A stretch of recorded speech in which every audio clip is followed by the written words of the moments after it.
What on earth is going on with Warner Brothers Discovery? Seriously, what is going on with you guys over there?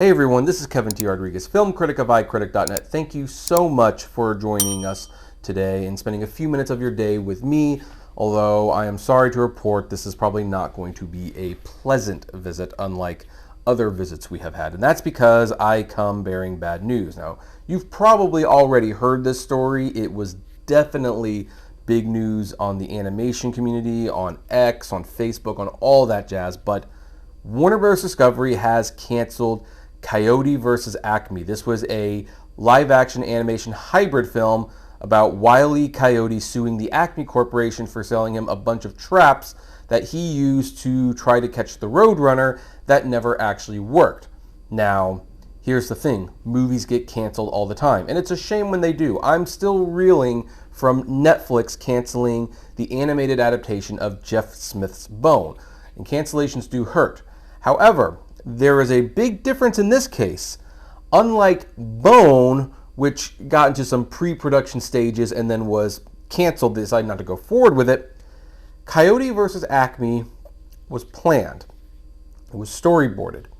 It was filmed. It was animated. And it was finished over a year ago. Warner Brothers Discovery has taken a movie that cost them somewhere around $60 to $80 million, and they finished it. It's been in the can for a while. This thing is ready to be released. And they announced yesterday that they would be scrapping the film and taking a $30 million tax write-off. Now then, this is bad business on a few levels.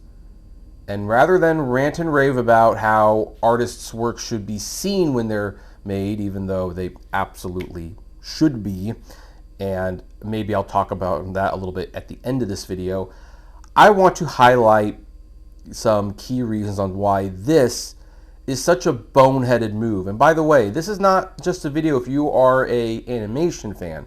If you are a Warner Brothers Discovery shareholder, like I am, you should probably be taking things like this into consideration when approving CEO David Zaslav's bonus, or whether or not you want a man like this running the studio at all. What's the first thing? Well, since this is all about money, let's start there. So, Warner Brothers Discovery is scrapping this movie because they believe they will take a $30 million tax write-down, which means basically they do not believe that this movie will make money. Now, the movie stars John Cena and was co-written and produced by James Gunn. And by the way, that's going to be another problem later on that we will discuss. But are you going to sit here and tell me that you do not believe that your movie can make at least $30 million off the Looney Tunes brand, John Cena, and James Gunn? That you can't do that.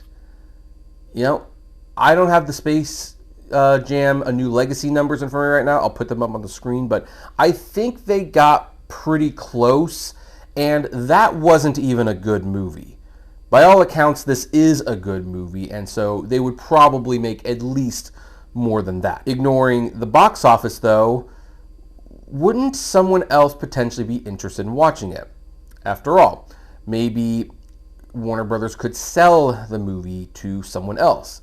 Now, there are reports that Amazon was actually interested in acquiring the rights to this movie from Warner Brothers. And while that would be disappointing on a personal level because I don't like Amazon, and it means it probably would go straight to Amazon Prime instead of in the theaters, we must remember that Amazon paid $100 million for the rights to Hotel Transylvania 4, a movie nobody liked. Now, could they have gotten $100 million for Coyote versus ACME? I have no idea. I mean, if they were going to make that the terms of selling so that they didn't lose money, it would make sense. But at the very least, they'd probably get $30 million, and then the movie would still be released. Here's another thing that this is a mistake. At the last disastrous earnings call for Warner Brothers Discovery, David Zaslav made a comment that they have not been able to crack the kids market. Like, hey, we've got all of these properties that kids used to enjoy. We have all this IP, and yet we're not cracking the market. What are we doing wrong? Well, one of the things might be because you keep shelving completely finished projects. Keep in mind, this is not the first project that Warner Brothers Discovery shelved that was fully finished. They shelved Scoob. Well, not the Scoob movie, but one of the holiday specials they were doing. That was completely finished, and it's now sitting in a vault as a tax write-off. And now they are shelving Coyote versus ACME, a movie that by all accounts, families would have loved.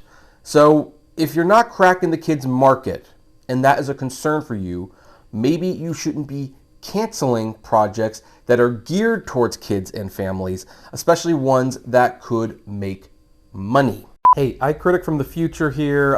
Noticed I forgot one of my points during the editing of this, so we have just finally gotten through a big dual writers and actors strike. Thankfully, they are both over, and except for the fact that the actor's contract needs to be ratified by all accounts, production of movies and TV shows can finally go back into production. However, the strike is going to have long-term impacts where we're looking at a very thin release schedule next year because of all the delays and all the productions that need to be restarted. And so when you are a studio who is out there complaining that the strikes have produced a lack of content to put in theaters, on streaming services, on physical media, maybe it's not the best time to be taking finished stuff of which you already are on low supply on and writing it off. Maybe that is another bad business decision that you shouldn't be doing. Okay, wanted to make sure I mentioned that. Back to the regular story. Now, on to the third thing, and this is kind of like both a business and a logical thing. I mentioned before how the movie starred John Cena and was co-produced and written by James Gunn. Well, here's the thing. James Gunn is the head of your DC universe, like the DC movies he's in charge of, and he was told he has complete say in how he runs the company. Whatever he says goes. And you know who's a great friend of James Gunn? John Cena. Someone who has worked with Gunn many, many times, and they apparently get along very well. So here's the thing. It is bad business to screw over one of your main producers and his best friend. I don't know if they're actually best friends, but they act like they're best friends. You are telling James Gunn that, hey, this movie that you wrote, you produced, and it stars your BFF, we're not going to release it. Well, how does James Gunn go to sleep at night feeling confident that his work is respected at the company? How does James Gunn go to bed thinking he has complete control over the DC movies? In fact, if anything, it shows that even if James Gunn has the authority and the autonomy to say, we're going to put this into production, and they make it, and they work on it, that at the end of the day, it could be, yeah, this is great. What are the books looking like? Oh, look like that? Tax write-off. Put it in the vault. We're going to take a tax write-off. Like, how does that make business sense to screw over your partners like that? Especially since David Zaslav has said that DC is a core business going forward. Like, we need to get DC right. We've got to use DC to compete.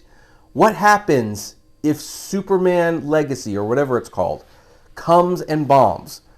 Are we going to be in the exact same situation where the executives are second guessing absolutely everything again? What if it's like an okay movie? What if it makes average money? Like, the thing is, James Gunn, who should feel safe, he's probably walking around today thinking like, this job is not secure the way that I was promised.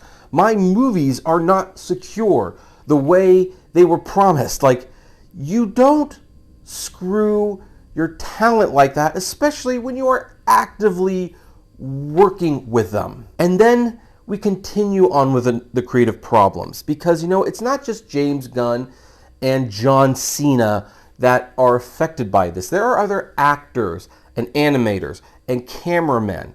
And for some people, Scoob, the special, and Coyote versus ACME, these are their first projects, or it's something that they need to put on their resume. And when these things get shelved, it's like, the way that it's been best described is, it's, say that you work at a restaurant for a couple of years. You're the main chef and you helped build a great menu and everything, and now you want to go work for a better restaurant, but you can't put that you worked at this restaurant on your resume. The dishes that you created, they cannot taste, they cannot see it.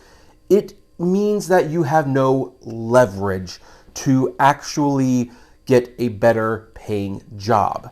Well, that's the same thing here. If you are an animator who got your start here, or even was just doing a job, you cannot use these movies or projects as a reference. You cannot put this on your resume. You just spent 2 to 3 years working for nothing. And yes, I acknowledge that you get paid. That is besides the point. It is, every project is a stepping stone towards the next one. And here's the thing, if you're an animator, or you're an actor, or you're a director, you are now very, very suspicious about working for Warner Brothers Discovery, because your project can be canned. Now, this was a conversation that was brought up when Batgirl got canceled. But here's the thing, I will give them this much credit with Batgirl, is that, look, it technically wasn't finished. It was almost finished, but it technically wasn't finished. So they could pull the plug, and it's like, okay, look, we got to pull the plug. It's not working. We don't believe in the sunk cost fallacy. We're going to move on. But this was a discussion that was going on for that, because it got so far into development that it's like a lot of trust in Warner Brothers was burned. And then it was really burned when the Scoob Holiday special was also scrapped. Now you have Coyote versus ACME. I mean, look, if I was working on any Warner Brothers project that has been in development for a while and your movie is finished, that's the crazy thing. Even when the movie is finished, you can't sit there like, well, it's finished. They're not just going to throw it away. Well, clearly they will. Off. And now we are now having to really think about, like, well, we need to now come together and think of doing something to prevent this from happening. I think a law should be proposed that says, hey, look, if a studio takes government funding, like a government tax write-off, because they don't want to release a finished movie, whatever they take that write-off on, those assets should be made available to the public. Because, hey, you're not going to do anything with them. Those assets need to be made available. I think that would be a great thing to do. Also, maybe because of the whole streaming wars thing, like, say, hey, as part of copyright now, if your movie is not actively available for a few years within a 10-year radius, then guess what? You lose the copyright to that movie. It becomes public domain. I don't know if we could actually get this done. I don't know who would be interested in funding such bills. There might be some nuances I'm not thinking about because I'm just speaking off the cuff, if you will. But make no mistake, this practice of people working and their work being trashed and never seen and locked away in a vault for a tax write-off that, honestly, this movie, if nothing else, could have easily made the equivalent of that tax write-off. I'm very upset. A lot of people are very upset. We have not heard from Gunn or Cena. Well, Cena did post on his Instagram this image, and that definitely suggests he's not happy about this. And I'm just curious to see what's going to happen going forward. I especially think this is very ironic because Warner Brothers has been trying to woo Christopher Nolan back, and Christopher Nolan even seemed to say, like, hey, it's water under a bridge, I would work with them again.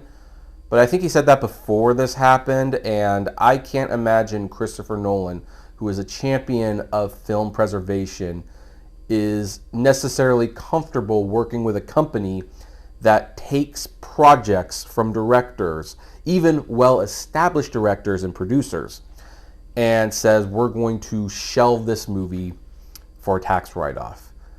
This is a disaster all around. I don't think this is even going to be the final word on it. I think this is opening a box that's going to lead to some very, very interesting things happening. So I'm going to be talking about that when it happens, so stay tuned. In the meantime, I would like to know what you think about this. Are you disappointed that you're not going to see Coyote versus ACME?